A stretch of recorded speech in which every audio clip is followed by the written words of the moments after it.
बड़ी सर्दी चल रही है, सर्द मौसम है, लेकिन सर्द मौसम में भी एक चीज़ है, एक ऐसा डिपार्टमेंट है, पॉलिटिक्स कह लें, जहाँ पे हमेशा हम गर्मी देखते हैं। माहौल ऐसे ही होता है जनाब, लड़ाई झगड़े, एक दूसरे को बयानबाजी, और कोई हमें मफाहमत की बात करता नज़र नहीं आता। एग्जैक्टली मतलब मुझे ऐसा लगता है कि सर्दी में जहाँ पे पूरा मुल्क जो है वो खांसियाँ कर कर के पागल हो रहा होता है, हमें ऐसा लगता है कि हर एक्टिविटी ना सुकड़ जाती है। आप किसी दफ्तर में जाएं, आधा दफ्तर बीमार पड़ा हुआ, यार क्या हुआ, फ्लू है, मुझे खांसी है, मुझे दमा है, मुझे ये।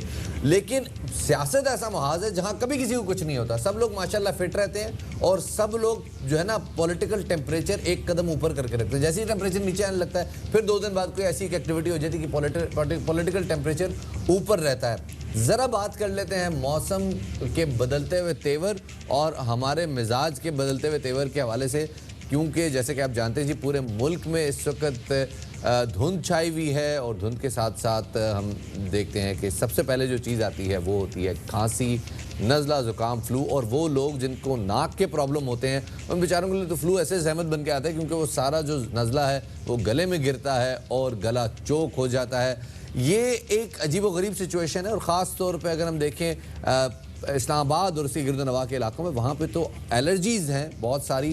पाइन, कुछ जो पहाड़ी इलाके हैं वहाँ पे पाइन एलर्जीज़ हैं, जो नीचे अगर ग्राउंड पे आएँ तो वहाँ पे देखें तो जनाब पॉलन एलर्जीज़ हैं।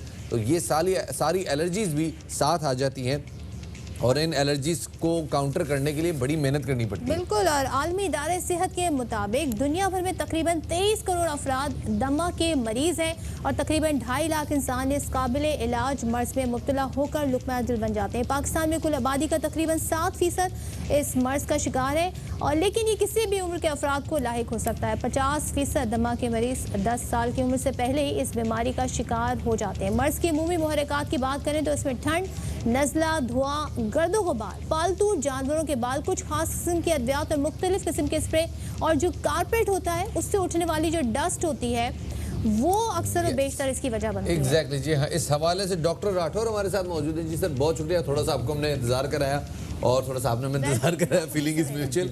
Welcome to Bakhabar Savera. Sir पहले तो ये बताइएगा कि एज़मा जी क्या इसका इलाज है? अस्थमा एक बीमारी, उसको हम ना कहें कि एक एलर्जी है।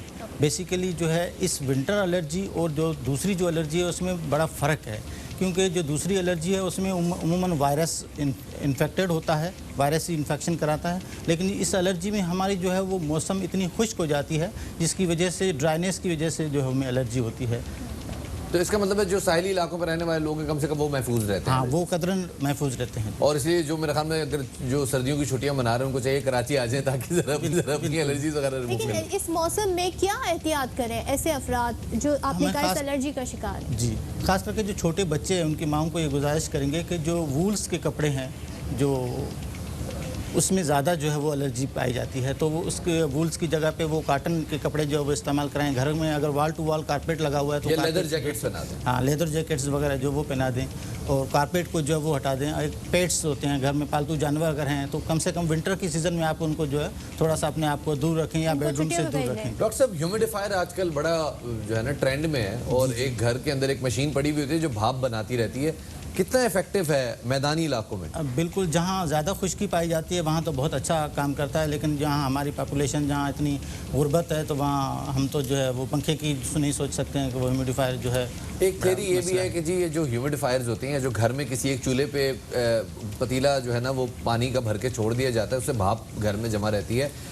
थ्योरी ये भी है कि जी ये पोल्यूटेंट्स जो घर में एलर्जी के वाले घूम रहे होते हैं ये उनको हैवी करके सेटल कर देती है। क्या इसमें कोई हाँ बिल्कुल है। ह्यूमिडिफायर भी उसमें कहते हैं कि जो हेपा के जो सर्टिफाइड जो हैं जिसके अंदर फिल्टर जो लगता है वो अगर हेपा से सर्टिफाइड है तो वो ज़्यादा अच्छे से, वो हाई एफिशिएंसी फिल्टर्स होते हैं जो इसको रोकते हैं, आपके डस्ट पार्टिकल्स, मिस्ट और इसको जो है रोकते हैं। लेकिन ये बताएं, अब इसके अलावा हम आजकल बहुत ज़्यादा देख रहे हैं, मतलब रोज़ाना की बुनियाद पे नज़ला, खांसी, ज़ुकाम, आए दिन छींकें शुरू होती हैं, फिर वो एक सिलसिला चलना शुरू हो जाता है, इससे रिकवर होते नहीं, फिर से दोबारा से अटैक हो जाता है। तो आप इसकी बेसिक वजह क्या कहेंगे? क्या जो हमारे इन्वायरमेंट है वो वजह है? कोल्ड वेदर अब ज़्यादा मुख्तलिफ, अब हम कराची का ही वेदर देख लें, इस तरह की सर्दी नहीं होती थी जैसी अब हो रही है, तो इसकी वजह क्या? विंटर एलर्जी में जब तक एलर्जन रहेगा तब तक आपको एलर्जी रहेगी। बाकी जो एलर्जी है उसमें यही फ़र्क है कि वो अमूमन जो 2 हफ्ते इसमें ख़त्म हो जाती है, उसमें बुखार होता है। विंटर एलर्जी में अमूमन बुखार नहीं होता है, सिंपल आपको थोड़ा सा जो जिस्म में दर्द फील होता है, जब तक एलर्जन रहेगा तब तक जो है वो आपको ये एलर्जी रहेगी। तो इसलिए है कि आपने अब हिफाजती तदाबीर जो है वो इस्तेमाल करें और गर्म और लोगों कपड़े ने जो घरों है में बहुत सारी टैबलेट्स रखी हुई होती हैं, सेल्फ मेडिकेशन करते हैं, ये ठीक है, ये मुनासिब है? नहीं, यहाँ तक आपको जो है सफोकेशन वगैरह ज़्यादा जो फील होती है तो फिर आपको जो है वो डीकंजेस्टेंट या एंटी एलर्जिक जो है वो लेनी चाहिए, लेकिन खुद से जो है वो कम से कम दवाई इस्तेमाल करें, वो ज़्यादा बेहतर है। अच्छा डॉक्टर साहब, ये बताइएगा कि बहुत सारे लोग जो हैं उनको ये आखिर तक पता नहीं चलता कि एंटी एलर्जी यूज़ कब करनी है।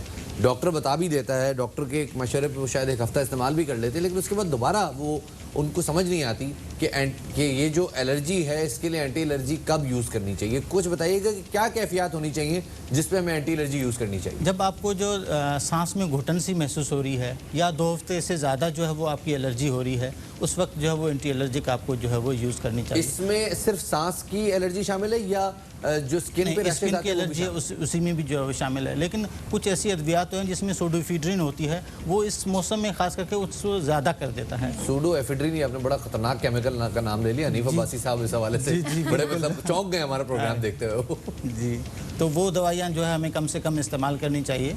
और बाकी जो है हमने घर की हद तक तो अपने आप को महफूज कर लिया, अब हम बाहर निकलें, बाहर आपको पता है कैसे इन्वायरमेंट है, उसमें क्या कर सकते हैं? नहीं, इसमें देखिए यह है कि जब तक आप 10 मट्टी से आप जो है बाहर जब निकलते हैं तो मास्क पहन के रखें जो है, और बच्चों को भी अपने को जो वो समझाएं कि कम से कम जो है वो आप ऐसी डस्ट एरिया में जा रहे हैं तो अपना नाक जो है वो उसको महफूज करके रखें जो।